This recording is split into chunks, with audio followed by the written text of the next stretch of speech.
চলুন আজকে তৈরি করে নেব নিরামিষের ফুলকপি, গাজর আর বিনস, আলু দিয়ে আর পনির দিয়ে একটি নিরামিষ তরকারি।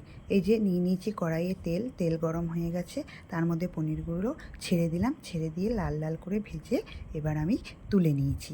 তুলে নেওয়ার পর কড়াইয়ের মধ্যে আমি ভাপিয়ে রাখা সবজিগুলো দিয়ে দিলাম। সবজিগুলো একটু ভাপিয়ে নিয়েছিলাম আমি, তারপরে তার মধ্যে দিয়ে দিলাম লবণ আর হলুদ গুঁড়ো।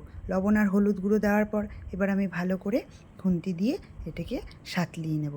সাঁতলে নেওয়ার পর আমি একটি ঢাকা দিয়ে কিছুক্ষণ রেখে দেবো, যাতে পনিরগুলো ভালো করে সেদ্ধ হয়ে যায় আর ভাজাও হয়ে যায়। এরপর আমি তারপরে নিয়ে নিয়েছি আদা লঙ্কার পেস্ট আর কাজু কিশমিশ। দেখুন সবজিগুলোও আমার ভালো করে ভাজা হয়ে গেছে। তারপরে কড়াইতে তেল গরম দিয়ে শুকনো লঙ্কা, তেজপাতা আর গোটা জিরে ফোড়ন দিয়ে দিয়েছি। তারপরে একটি মাঝারি মাপে টমেটো কুচি দিয়ে আমি নেড়ে নিয়েছি। দেখুন টমেটোগুলো ভালো নরম হয়ে গেছে। এবার আদা লঙ্কার পেস্টটা দিয়ে দিয়েছি। দেওয়ার পর হলুদ গুঁড়ো আর লবণ দিয়ে দিলাম। দিয়ে ভালো করে নাড়িয়ে চাড়িয়ে আমি দিয়ে দেবো এর মধ্যে জিরের গুঁড়ো আর কাশ্মীরি লঙ্কার গুঁড়ো দিয়ে আবারও ভালো করে নাড়িয়ে চাড়িয়ে নিলাম।